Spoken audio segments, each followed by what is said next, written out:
जिस व्यापार को आपने करा उस व्यापार में आपको फल नहीं मिला, फिर आपने व्यापार चेंज करा, फिर बदल कर देखा, फिर उस व्यापार को कर देखा, उसमें फल नहीं मिला,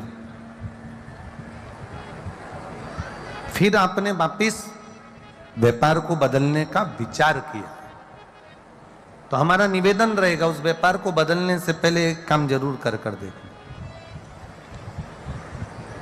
3 स्थान पर बेलपत्र को चढ़ाकर देखिएगा।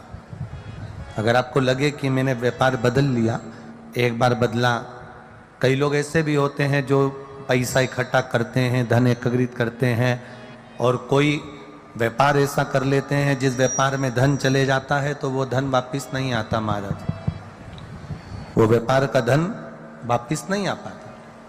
तो बड़े दुखी होता है कि भाई मेरा गया हुआ पैसा नहीं आ रहा, मैं बड़ा कष्ट में हूं, मेरा खुद का ही आ जाए ना तो मैं निहाल हो जाऊं, मेरा अपना ही नहीं आ रहा जो गया हुआ है, तो मैं क्या वर्णन करूं, उसको क्या कहूं। उनके लिए भी ये प्रयोग, ये शिव विद्येश्वर संहिता का ये भाव बड़ा सुंदर है महाराज। आप व्यापार पर व्यापार बदल कर देख लिए, धन भी हमारा कहीं डूब गया, आ नहीं रहा है, तो प्रयास करना। 3 स्थान पर चढ़ाई गई बेलपत्र हमें सुख का अनुभव करा देती, बहुत ध्यान लगाइए। पहला, अशोक सुंदरी की जगह। अब ये बेलपत्र जब भी आप चढ़ाएंगे तो रविवार की अगर प्रदोष पड़ जाए, कौन से दिन?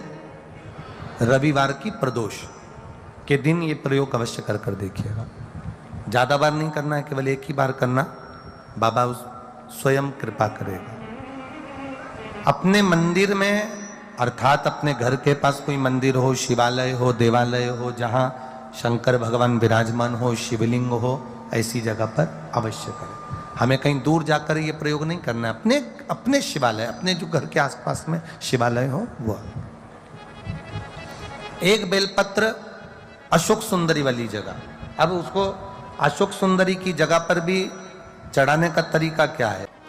जब हम बेलपत्र चढ़ाएंगे तो उस बेलपत्र को चढ़ाते समय आपकी जो बेलपत्र की डंडी है, वो बेलपत्र, रविवार प्रदोष के दिन का ये उपाय है महाराज। ये बेलपत्र की जो डंडी है, इस डंडी का भाग शिवलिंग की ओर होना चाहिए। ये जो डंडी है, इसका भाग अशोक सुंदरी पर जब चढ़ाएंगे तो शिवलिंग की ओर इसका भाग होगा महाराज। दूसरी, बेलपत्र को जब हम समर्पित करेंगे, जया, विषहरा, शामरीवारी, दौतली, देव।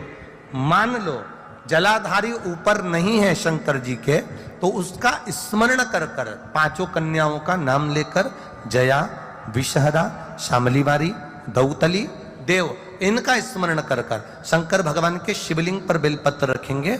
बेलपत्र कहां रखना है?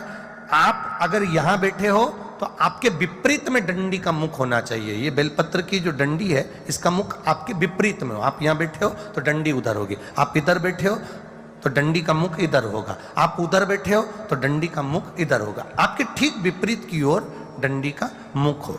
ये 2 जगह बेलपत्र समर्पित करने के बाद, तृतीय बेलपत्र शिवलिंग की जो जलाधारी है, जहां पर भगवान शंकर का शिवलिंग रखा है, वहां स्पर्श कराकर, केवल छुआना है, स्पर्श कराकर बेलपत्री के पेड़ के नीचे ही कोई कंकर हो, कोई शंकर हो, या कोई मिट्टी का ढेला हो, नी हो, तो वहीं मिट्टी को थोड़ी सी ऊंची कर एक बेलपत्र बैठकर इस बेलपत्री की डंडी जड़ की ओर, मतलब जो वृक्ष होता है उस ओर इस डंडी का मुख होना चाहिए।